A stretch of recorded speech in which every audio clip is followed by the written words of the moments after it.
primer lugar, para nosotros es un auténtico honor y privilegio contar con la presencia de nuestro rector en este acto de clausura y en este congreso. Después de sus múltiples ocupaciones del jueves, pudo llegar aquí el viernes y estar acompañándonos ayer y hoy. Así que le agradecemos muchísimo su presencia, su apoyo, que no es la única vez que lo ha hecho, sino muchísimas veces nos ha apoyado en todas las iniciativas y le estamos enormemente agradecidos por todo lo que hace. Cada uno de los actos que hacemos los profesores de la UNED, de los centros asociados, tienen un significado importante. En este caso, creo que por lo menos hay 5 o 6 facultades presentes con profesores muy significativos y el señor rector ha venido a respaldar este esfuerzo por el diálogo. Creo que es un símbolo importante de que nuestro rector esté con nosotros cuando esta palabra diálogo es el centro de nuestro congreso. Así que lo primero y lo más importante es agradecérselo y eso ya indica, y es una gran presentación, que esté con nosotros con el diálogo. Le pregunté qué quería que dijera en la presentación. Dice, di lo que quieras, pero breve. Entonces voy a intentar hacer eso.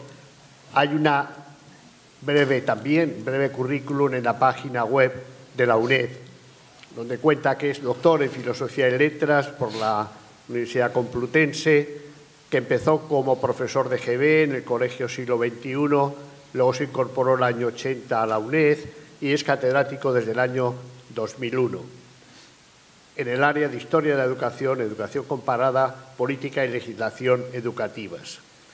Quizá no conozcan, solamente les voy a decir, no les voy a hablar de los 20 libros, 200 artículos que pertenecen a los comités editoriales de 20 revistas españolas y extranjeras. Solamente les voy a hacer una breve enumeración de algunos de las muchas responsabilidades que ha tenido. Es decir, ha podido practicar diálogo en muchísimos sitios.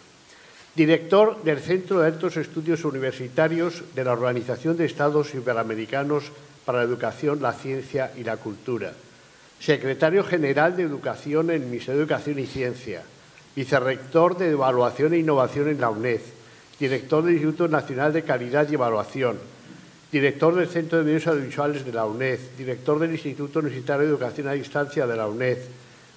Ha trabajado en organizaciones internacionales como UNESCO, OCDE, Banco Mundial, OEI, Banco Interamericano.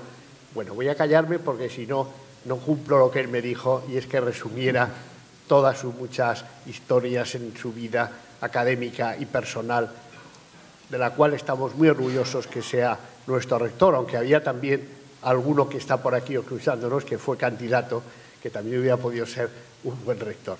Muchas gracias, Alejandro. Muchas gracias por estar con nosotros. Tiene la palabra. Muchas gracias, Domingo. Bueno, lo primero que quiero decir es que estoy muy agradecido por la invitación, Irene. Tu insistencia, en fin, me consta y finalmente vine. La verdad es que vengo muy contento, pero es verdad que a veces la vida de un rector es más complicada de lo que uno quisiera y no siempre puede atender uno todas las demandas que se plantean. Pero en este caso me alegro de que así fuera. Y debo decir que, bueno, me llamó la atención el título del Congreso. Yo sabía de algunas de las cosas que habíais hecho, pero no tenía lo confesaré, no tenía un conocimiento muy preciso. Y cuando vi que hablaba del talento para el diálogo, etcétera, dije, bueno, la parte de diálogo y tal, y afrontada desde distintos puntos de vista me resulta interesante. Pero no tenía todavía acceso al programa, es un programa muy tentativo, y no sabía muy bien de qué se iba a hablar en general, más allá de que había distintos tipos de enfoques por las personas que yo vi que venían, como decía Domingo, procedentes de distintas facultades de la UNED. Así que yo le sugerí un título que luego, como fui tardío, no apareció en el programa, pero le dije yo, pues me atrevo a hablar algo así como el diálogo y el debate público en la construcción de políticas públicas y concretamente en el campo de la educación. Después de oír a Ángeles, sobre diálogo, debate, etcétera, bueno, creo que tendré que precisar un poquito más, no ahora que no me da tiempo, pero precisar un poquito más algunos de estos términos que me parece que es muy interesante, por lo menos el planteamiento que hacías para hablar de algunas de estas cosas.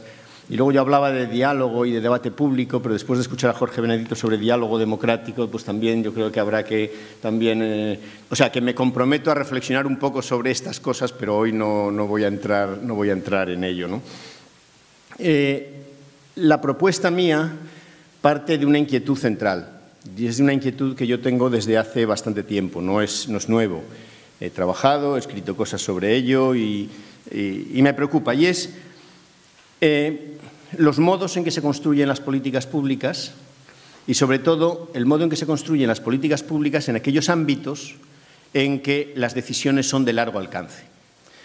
Son algunos de los elementos básicos de nuestros estados del bienestar, todo lo deteriorados que quieran, pero en fin, de nuestros estados del bienestar, como las cuestiones educativas, obviamente las cuestiones de salud, las cuestiones de protección social, etcétera, las cuestiones medioambientales. Hay todo un conjunto de políticas que en los países latinoamericanos les gusta decir, pero yo creo que acertadamente, que son susceptibles de constituir políticas de Estado y no políticas de gobierno, en el sentido de que los ciclos de desarrollo, de aplicación, etcétera, son superiores a los ciclos gubernamentales.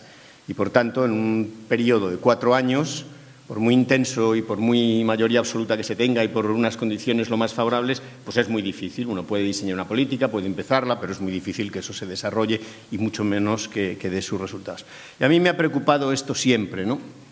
Porque no solo por lo que enseño, que yo ahora la asignatura, bueno, ahora no llevo ninguna, la verdad, alguna de máster, pero a lo que me he dedicado estos últimos años es a política y legislación educativa, es más a la historia de los sistemas educativos contemporáneos y la educación comparada. Y siempre me ha interesado esto desde el punto de vista de las políticas educativas, pero también cuando he tenido ocasión de participar en organismos internacionales o de ocupar puestos de cierta responsabilidad en el Ministerio de Educación, etcétera, pues es un asunto que siempre me ha inquietado, ¿no? Y por eso, a lo largo de mi trayectoria, pues he ido reflexionando sobre eso y he escrito incluso algunas cosas que yo modestamente quería hoy compartir aquí, en algún sentido que ahora les explicaré. Quiero ponerles mis antecedentes personales, porque claro, yo no soy una persona recién nacida que venga de un campo vacuo en el que no hay nada. Yo tengo una historia personal.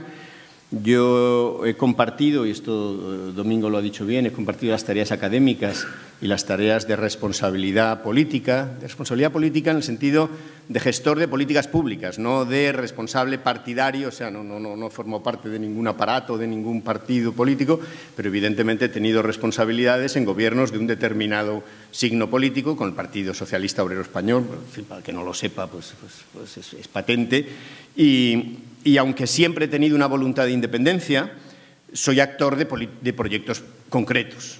Y, por tanto, yo quiero que ustedes lo sepan, porque alguna de las cosas que yo pueda decir, ustedes me pueden decir, sí, claro, usted habla desde su perspectiva. Bueno, pues mejor que la sepan de antemano y que ustedes valoren o no valoren de lo que yo diga, la credibilidad que les merezca o que no les merezca, pero evidentemente poniendo las cartas sobre la mesa. Y quiero decir que al hilo de muchas de las cosas que se han ido diciendo ayer y hoy, que yo he estado aquí, siento que no les hablo desde certezas absolutas.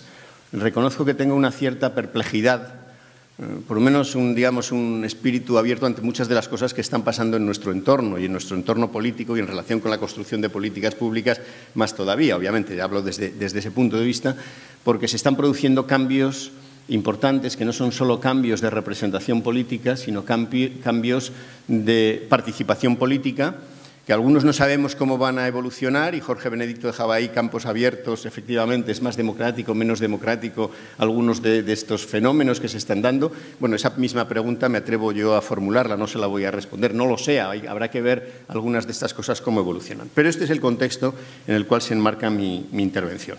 Mi intervención lo que intenta es decir, bueno, las políticas públicas se han construido tradicionalmente de un modo que implicaba básicamente a los responsables políticos y a los expertos, en algún caso a los prácticos, en pequeña medida. Pero bueno, En algún caso ha habido, digamos, docentes o sanitarios o tal que han participado en la construcción de esas políticas, pero más como expertos que desde el punto de vista de la práctica. Pero llevamos ya unos cuantos años en que cada vez hay un recurso mayor, o no, que es también significativo, a políticas, digamos, no diría políticas, a procesos de debate, de participación en los procesos de construcción de políticas educativas. Y sobre eso yo querría centrarme en mi intervención. ¿Qué ha pasado en la España de estos 50 años en el ámbito concreto de la educación y qué lecciones sacamos de ahí? Si me permiten, antes de entrar en esa materia, yo tuve ocasión de conocer de cerca y de seguir de cerca un proceso que a mí me pareció muy interesante desarrollado en Francia entre los años 2003 y 2004, que fue un proceso que llamaron de un debate nacional sobre el futuro de la escuela, que era una comisión du débat national sur l'avenir de l'école, que dirigió un antiguo director general de evaluación y prospectiva del Ministerio francés, Claude Telot, un hombre, en fin, bien prestigioso en el campo de la educación y que desarrolló un amplísimo debate. Y yo es la primera vez que vi un debate de esas características y sobre todo tan actual y tan contemporáneo en el modo de utilizar, como Paco Álvarez le gustan las tecnologías, Internet. Fue el primer proceso de este tipo que yo vi que así se desarrollara. Y a mí me hizo pensar mucho sobre en qué medida la participación ciudadana en los procesos de construcción de políticas tenía viabilidad, que desde luego la tenía, yo creo, esto lo demostró, tenía receptividad, que la tuvo porque mucha gente participó, y tenía influencia en la decisión, que ahí es donde cabe pensar, bueno, cabe poner algún interrogante y la respuesta ya no es tan simple decir sí o no. Uno de los mejores politólogos de la educación que tenemos en España, que todavía está de emérito hasta el mes de septiembre en nuestra universidad, que es Manuel de Puelles, pues ha escrito mucho sobre muchas de estas cosas y él, hablando de la construcción de políticas públicas, él distinguía 5 fases fundamentales, ¿no? La aparición y definición del problema, el estudio de soluciones, la toma de decisiones, la ejecución de la política y su evaluación. Y es en este contexto en el cual todos estos procesos de debate participativo pues tienen sentido, ¿no? Porque, claro, tomando, y para esto es muy útil, la cita de Aristóteles que acababa de exponer Paco Álvarez ahora, tradicionalmente se ha recurrido a expertos para dar respuesta, sobre todo en las primeras fases de aparición y definición del problema, estudio de soluciones, quizás la toma de decisiones, cada vez más son más competencia de los gestores políticos, pero en esas primeras fases los expertos participan muy activamente, pero es en las fases en que precisamente ese saber colectivo, no denominado así hasta ahora recientemente, pero de algún modo respondiendo a eso, puede tener sentido. Y quiere decir, bueno, es que si uno no elimina a los expertos a cambio de, sino que además acumula la posibilidad de participación y de tomar la palabra respecto a la identificación de los problemas, respecto al estudio de posibles soluciones, incluso respecto a las decisiones, quizás no decisiones precisas, pero sí las líneas de decisión o las orientaciones fundamentales de decisión, pues es evidente que los procesos participativos ofrecen interés y ofrecen muchas posibilidades. ¿Qué experiencia tenemos en España hasta ahora? Me permitirán que me centre un poquito en lo que se ha hecho en España en las últimas décadas y luego ya al final planteé algunas reflexiones de carácter más general y más abierto, ¿no? En realidad, la primera experiencia de realización de un debate público, con todas las limitaciones que ustedes quieran, en torno a una nueva política educativa, se dio con la elaboración del Libro Blanco de 1969, previo a la elaboración de la Ley General de Educación de 1970. El Libro Blanco de 1969 ha sido, desde luego, definido como una gran novedad en los modos y en los procedimientos de construcción de políticas educativas en España.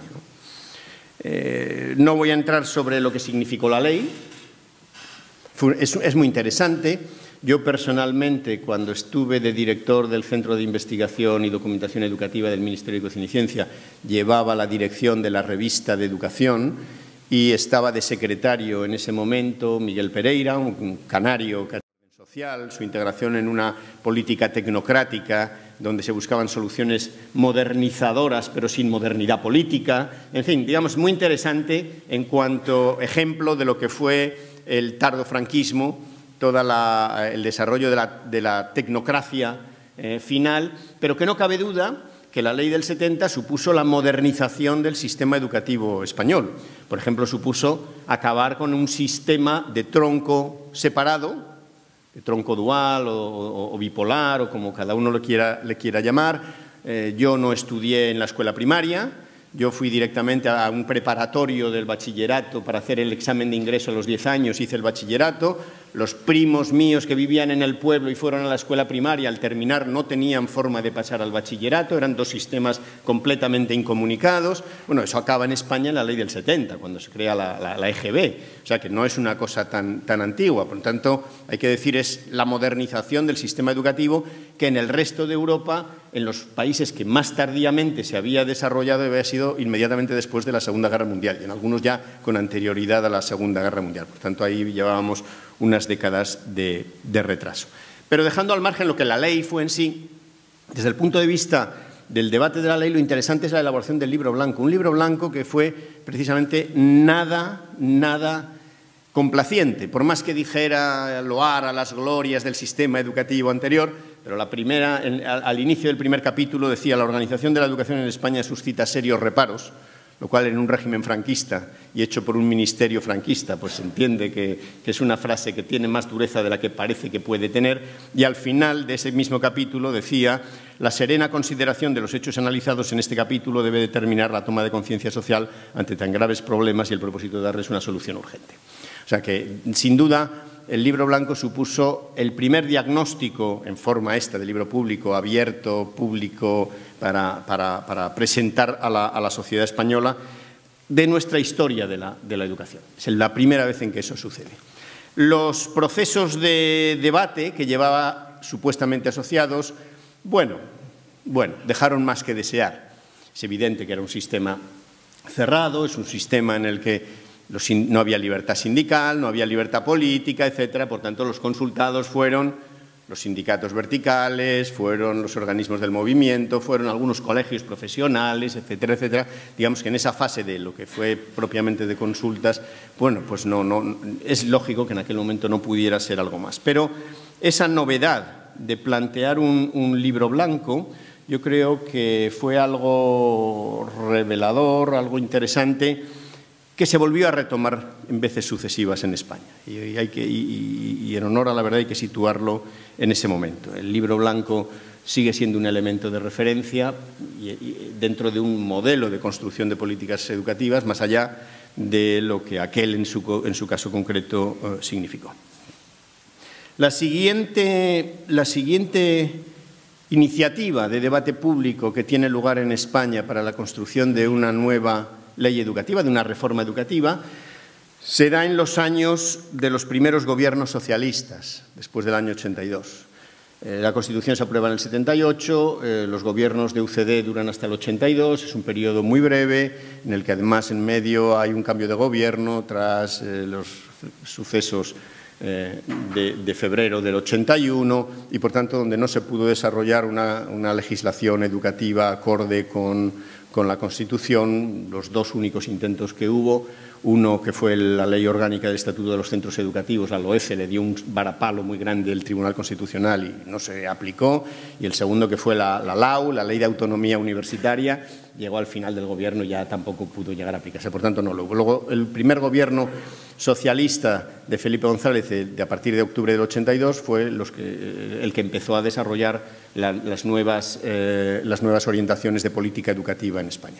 Y en el caso de la reforma educativa no universitaria, porque la universitaria enseguida se resolvió con la LRU, fue de las primeras leyes, estaba muy maduro todo el debate sobre la autonomía universitaria y demás, no tanto el modelo de organización, que Maraval recurre fundamentalmente al modelo inglés, que es el que traslada, por lo menos parcialmente, a la Universidad Española, pero estaba bastante maduro. Más complicado y más conflictivo era el de la educación no universitaria, porque ahí había el resultado del consenso de la Constitución, que dejaba una situación complicada, porque ponía en igualdad de condiciones el derecho a la educación y la libertad de enseñanza, y en el fondo lo que dejaba era sin resolver un tema en el cual había habido enfrentamientos históricos, y lo que hacía era situarlo en una situación de parangón, por así decirlo, y que es buena parte de los problemas de desarrollo y de lecturas de la Constitución de derechas y de izquierdas a partir de 1978. No incido más en eso, pero es un tema de suficiente importancia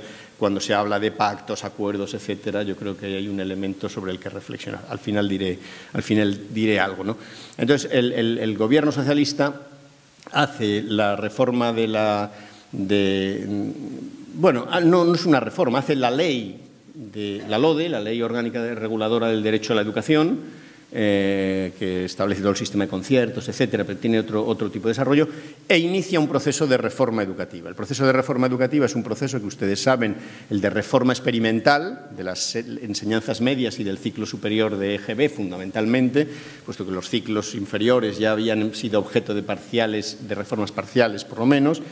Y entonces inicia todo un proceso que es de abajo arriba, con centros que voluntariamente se van sumando, con una imagen de mancha de aceite, etcétera, que genera muchos debates. Muy interesantes las publicaciones que han salido en los últimos años sobre todo eso, que esto pasó durante muchos años sin hablarse de ello, pero ahora se ha vuelto a hablar, y es muy interesante para quien le interese la política educativa y en esos años, y cuáles son las dos contraposiciones que hay, ¿no? La reforma desde arriba y la reforma desde abajo, y cómo el gobierno socialista pretende iniciar una desde abajo y finalmente hace una desde arriba. Pero en esa desde arriba lo que hace es también hacer un proceso de debate público que bebe del libro blanco del 69, pero que no es idéntico. Entonces lo que hace es crear, después de todo un proceso de reforma experimental, publican en el 87 un proyecto para la reforma de la educación y después inmediatamente un proyecto para la reforma de la formación profesional, uno en rojo y otro en azul. En rojo el de la general y en azul el de la formación profesional. Algunos de ustedes los habrán visto. Ya van en un proceso de debate, un proceso en el que empiezan a invitar a participar a distintas organizaciones, y que hay un montón de organizaciones que lo hacen, ¿no? Y con base a esa recogida de información publican el libro blanco para la reforma del sistema educativo en el año 1989, que sería la base sobre la que construir la LOCSE, ¿no? La diferencia con el libro blanco del 69 es que el libro blanco del 69 básicamente era un diagnóstico de la solución y tenía muy pocas propuestas concretas, tenía unas cuantas páginas, sí, pero no era tanto. Y en cambio el libro blanco del 89 es fundamentalmente un libro propositivo basado en lo anterior, y por eso al mismo tiempo se publican en 5 volúmenes lo que llama Papeles del Debate, que es el resultado de todo aquello que se presentó en el anterior. La novedad que a mí me interesa aquí, en relación con el 69, es que no solo hay un proceso más abierto de participación, sino que además buena parte de eso, y digo buena parte porque es el Ministerio quien recibe toda esa documentación, quien la trata, pero buena parte de esa documentación se hace pública antes de la elaboración de la ley y supuestamente como base para la elaboración del libro blanco, que es el que presenta las propuestas, ¿no? Pues como ven, ahí hay un avance en relación con lo que ocurrió en el 69.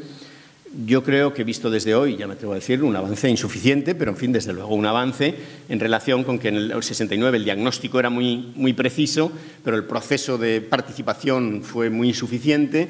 Aquí el diagnóstico era igualmente preciso, menos detallado que el del 69, que quizás por el momento histórico en que se daba tenía la necesidad de reforzar la situación que había para promover el cambio, porque dentro del propio régimen no había acuerdos sobre cuáles podían ser las líneas de ese cambio.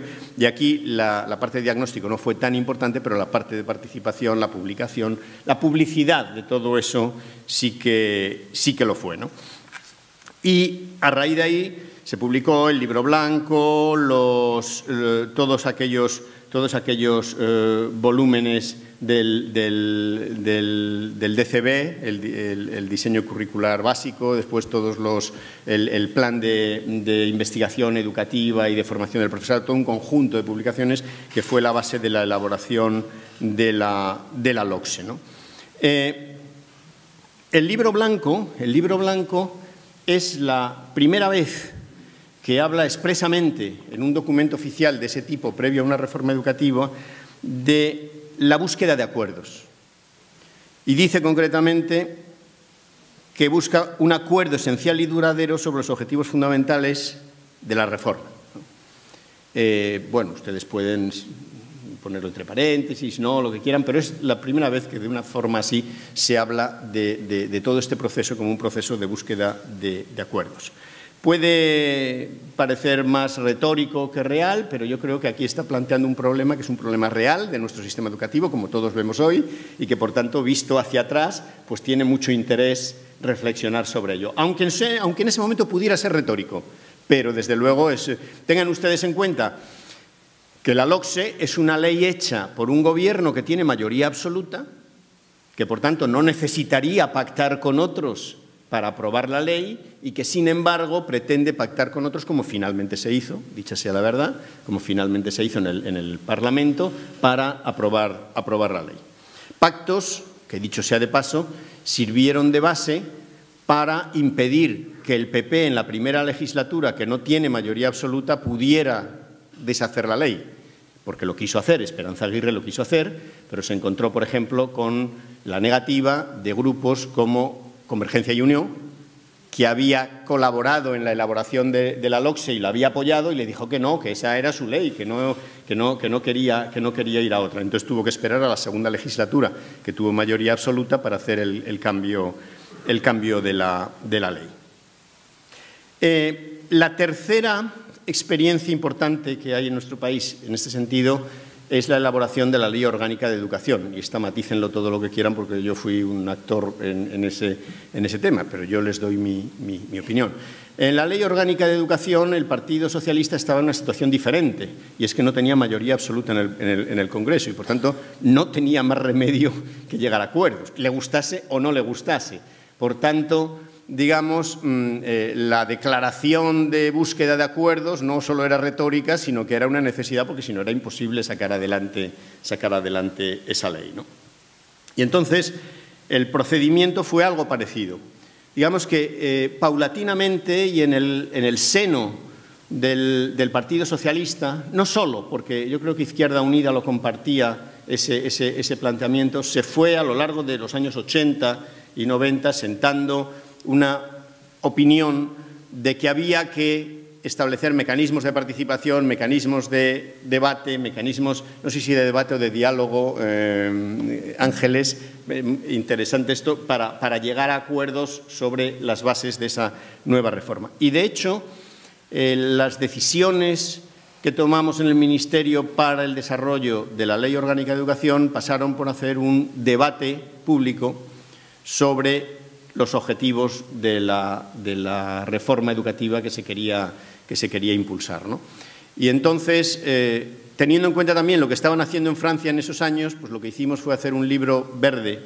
O sea, era un libro blanco, pero era de color verde, no se llamó de ningún modo libro blanco de color, pero lo llamaron el libro verde porque era de color verde. Se llama Una educación de calidad para todos y entre todos, propuestas para el debate, donde se planteaban las propuestas, las líneas por las que debía ir, y se abrió un proceso de participación.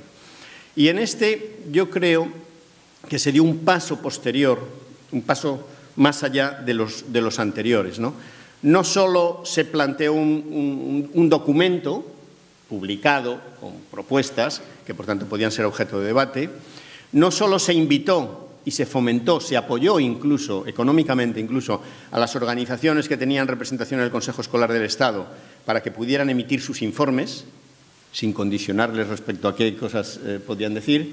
Se abrió, que esto sí es novedad por los tiempos, sencillamente, se abrió un espacio web para el debate educativo donde se impulsó el envío de comunicaciones, de mensajes, etcétera, Y lo que tuvo de novedad respecto a lo anterior es que todo lo que fue el resultado de ese proceso de debate se hizo público en esa web. Yo supongo que esa web la cerraría después el Ministerio, no lo sé, pero en ese momento cualquiera podía ver qué era lo que cualquier persona, grupo, colectivo, etcétera, pensaba sobre las propuestas de reforma, ¿no? Y yo creo que eso fue un paso interesante, porque era una transparencia total respecto a lo que se recibía para plantearlo. La verdad es que el proceso no solo de debate público, sino el proceso de debate parlamentario y de diálogo, y ahí sí que con los otros grupos parlamentarios fue tremendamente rico. A mí me cuesta mucho volver sobre eso porque he sido juez y parte, pero ya les he dicho siempre a la gente que he tenido alrededor que si hay alguien que quiere hacer alguna tesis doctoral o alguna cosa en que algo de esto le interese, yo tengo pilas de documentos y de cosas personales de aquella época, hasta incluso cómo iban evolucionando las negociaciones con Esquerra Republicana, o con IU, o con CIU, o con PNV, etcétera, etcétera. Un proceso muy interesante que además era necesario, como decía, buscar acuerdos, pero ya en el libro verde, la ministra de Educación, María Jesús San Segundo, tenía dos declaraciones que a mí me parece que son interesantes. Una decía: debido a la importancia del reto y a la necesidad de acertar con la respuesta adecuada, es preciso contar con una reflexión serena y amplia de la comunidad educativa y del conjunto de la sociedad, reflexión a la que invitamos a participar con la presentación de este documento. El texto que se ha elaborado aspira a propiciar un debate abierto, sincero y con vocación de futuro.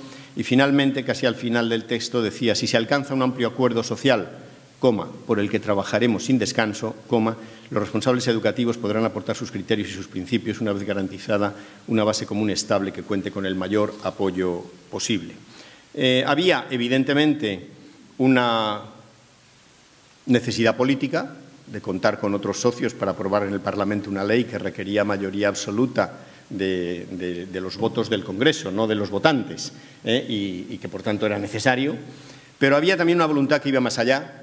Créanme o no, pero yo se lo puedo decir, había una voluntad, porque creo que había muchas personas de las que estábamos en los equipos trabajando la conciencia de que no podíamos estar sometiendo el sistema a unos vaivenes continuos y incluso no lo pusimos por escrito, pero sí en algunas declaraciones dijimos que creemos que hay una arquitectura básica del sistema que debiéramos encontrar una estabilidad sobre ella y dejar otras cosas sobre las que no pueda haber acuerdos para que sobre esas se legisle de otro modo, pero que haya algunas que no tengan que cambiar tanto.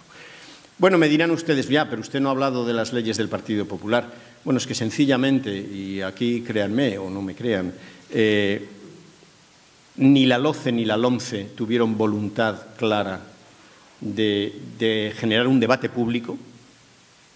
En los dos casos es verdad que se hizo un documento previo. El de la LOMCE, con perdón, fue de una tristeza enorme porque fueron 50 diapositivas sin orden ni concierto que se publicaron en la web y que sobre ellas se dije, cada uno podía decir lo que sea, pero donde todo lo que se recibió era en el Ministerio, que no lo hacía público, sino que simplemente lo recibía, y con eso se suponía que podía hacer las leyes, ¿no? Hay una frase de una compañera nuestra de la universidad, la ministra Pilar del Castillo, que yo creo que eran muy reveladoras cuando se estaba gestionando la LOCE. Dijo en una entrevista que le hicieron en el Colegio de Doctores y Licenciados en Filosofía y Letras y Ciencias de Madrid, y decía concretamente: las cosas hay que hacerlas sin esperar el sí de todos. Sería imposible y además una falta de responsabilidad. Si un político lo que espera es tener la palmada en el hombro de la oposición, o no sabe de lo que está tratando o no está haciendo nada. Por lo tanto, el tiempo de debate ha de ser el suficiente para hacer las cosas con rigor, pero el tiempo no es el objetivo fundamental de una reforma, el objetivo es hacerla.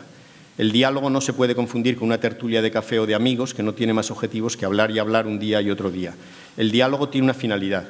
Si esa finalidad no se comparte, se fracasa. Si el objetivo es hacer una reforma del sistema educativo y hay quien no tiene esa intención y lo que quiere hacer es poner pequeños parches o hacer las cosas en una dirección diametralmente opuesta a la de uno, el diálogo se inicia pero se frustra. Bueno, yo no sé si eso es voluntad real de diálogo o no, pero yo lo dejo a ustedes que lo consideren, ¿no? Lo que no cabe duda es que el resultado de la LOCE y de la LOMCE llevó a eso. O sea, fueron leyes legítimamente aprobadas por el Parlamento, pero por la simple razón de que el partido, que el gobierno que lo promovía tenía mayoría absoluta. Pero en la primera consiguió el apoyo de Coalición Canaria y no sé si la abstención de CiU, y en la segunda ni un solo apoyo. Entonces, es verdad que eso generó una situación, bueno, la que ha generado de mucha tensión, ¿no? Claude Telot, el responsable francés del debate que se realizó en Francia en los primeros años del siglo XXI, él decía que para poder cumplir bien la misión que tenían este tipo de debates debían cumplirse 6 condiciones, decía él. Eran dos principios generales: respetar la independencia de la comisión u órgano responsable, y segundo, comprometerse con su transparencia. A continuación señalaba 2 precauciones, llamaba: preparar los instrumentos del debate y recoger la opinión de las personas alejadas del debate. Y en tercer lugar, lo que llamaba 2 factores esenciales: cuidar la relación con los medios de comunicación y contar con el tiempo y los recursos necesarios. Parece que es interesante, a mí personalmente me parece que es interesante lo que plantea. Y si uno echa la vista atrás a lo que se ha hecho en los procesos de debate previo a la aprobación de leyes o de reformas educativas en España del 69 para acá, yo me atrevería a decir que hemos ido estableciendo mecanismos que cada vez han ido cumpliendo más condiciones de estas, pero que no han llegado a cumplir las 6 nunca, en ningún caso, ¿no? La ley del 70, el debate sobre el libro blanco del 69, pues cumplió el de preparar los instrumentos del debate y el de cuidar la relación con los medios de comunicación. El debate que se dio preparatorio a la ley del 90 se comprometió con la transparencia, preparó los instrumentos del debate, cuidó la relación con los medios de comunicación y, en buena medida, contó con el tiempo y los recursos necesarios, aunque quizás en menor medida. La LOE, yo creo que el debate generado previo a la LOE cumplió estas 4 condiciones también, pero ha habido 2 condiciones que no han llegado a cumplirse del todo. La primera es respetar la independencia de la comisión o órgano responsable de la conducción. En España, todos los procesos que hemos hecho, a diferencia de Francia, que se creó una comisión, la nombró el ministro, pero tuvo independencia en su funcionamiento, en España han sido siempre comisiones ministeriales.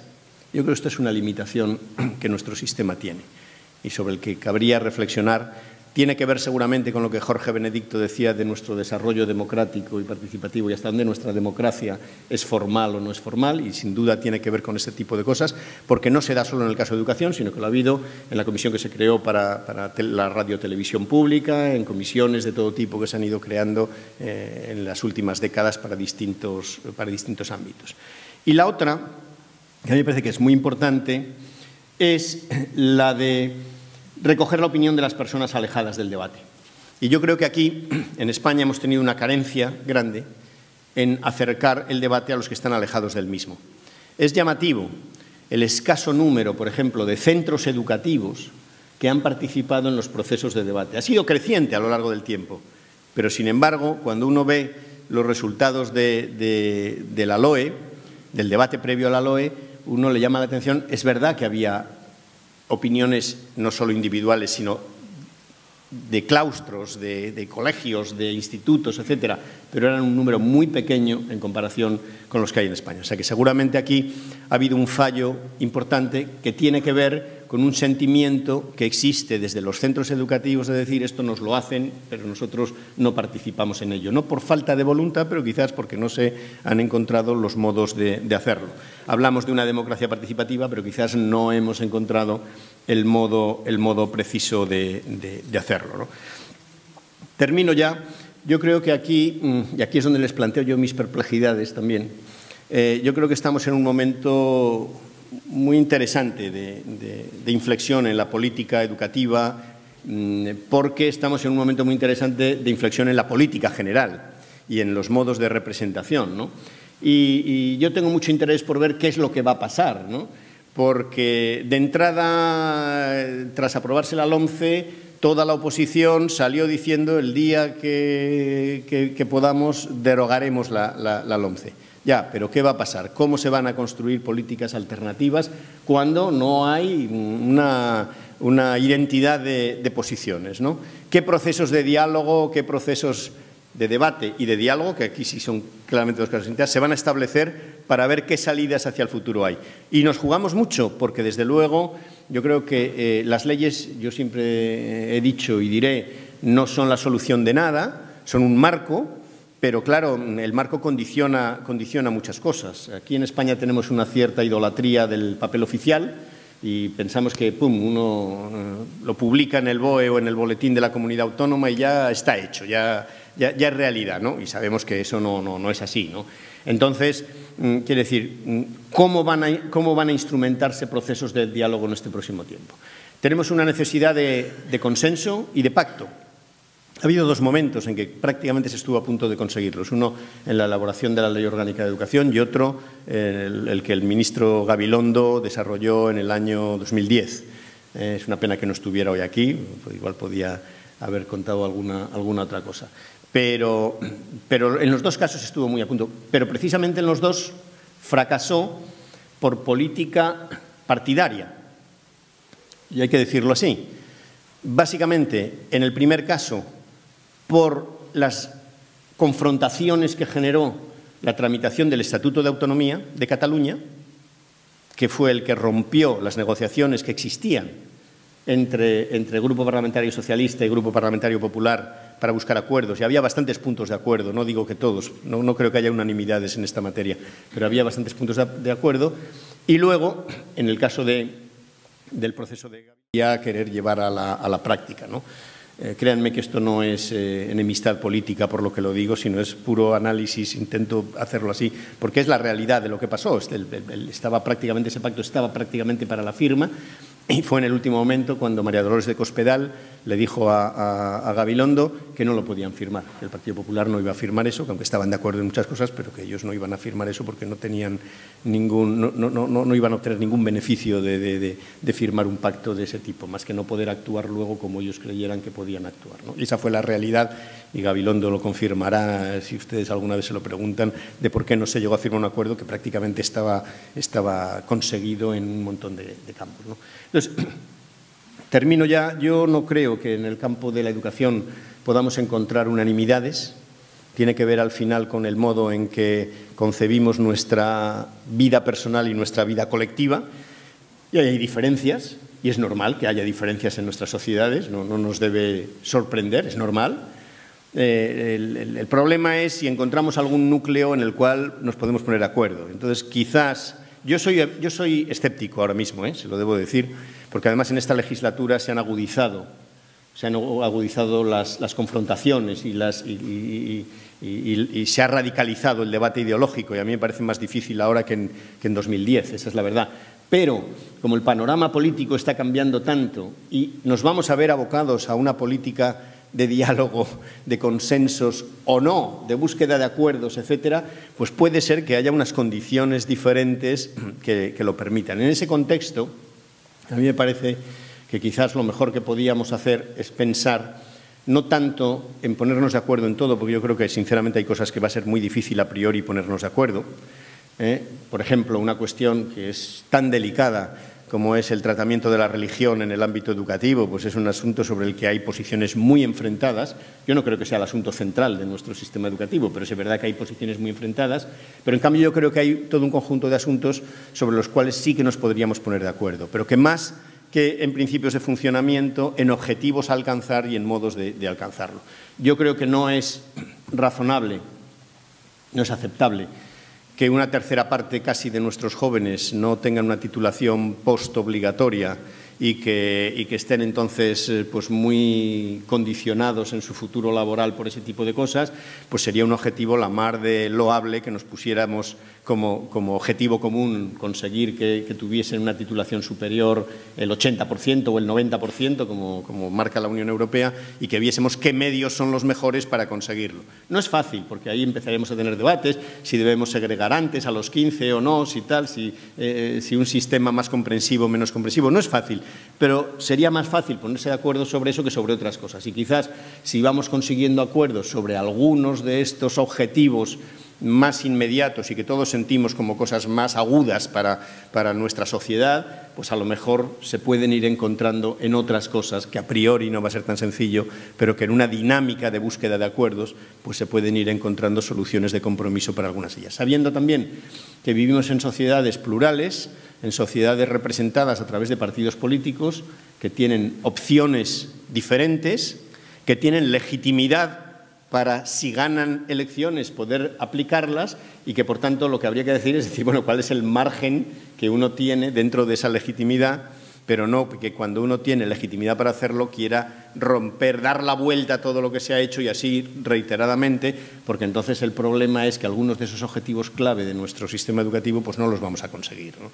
Y al final va a ser nuestra sociedad la que lo va a sufrir. No digo ya las personas que trabajan en el sistema, sino nuestra sociedad.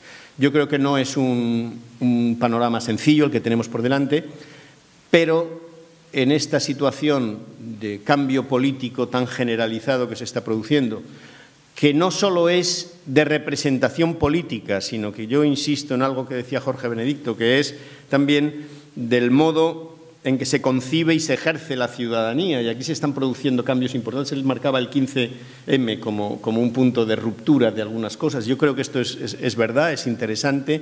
Bueno, pues yo creo que a lo mejor estamos en una fase en la cual podemos replantear algunas de estas cosas con un poco más de posibilidades que en el inmediato pasado, ¿no? Pero, como les digo, yo tengo más perplejidades en esto que certidumbres y no me atrevo a decir que así sea. Pero, como sociedad, yo creo que deberíamos planteárnoslo. Pues nada, muchas gracias a todos ustedes por su atención.